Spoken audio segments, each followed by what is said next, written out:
your heart with all diligence, for out of it springs the issues of life. Whatever's in here is going to come into your physical life. It's going to happen. It's going to materialize in your physical life. So if you change this, you change your physical life. The issues will come out that are in here. Let them be good issues. Let them be things that grasp God's help. Grasp what God has for you. You have kingdom power to rule and reign on this earth.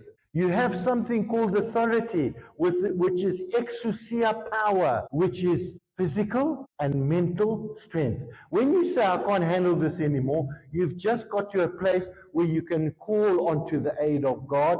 You can call on the power of God and say, Lord, I've heard, I have authority. Exousia power, power physically, power mentally. I'm standing on that. You're changing a belief system, which is changing your thinking, which is changing your life, because that's going to spring out of your heart.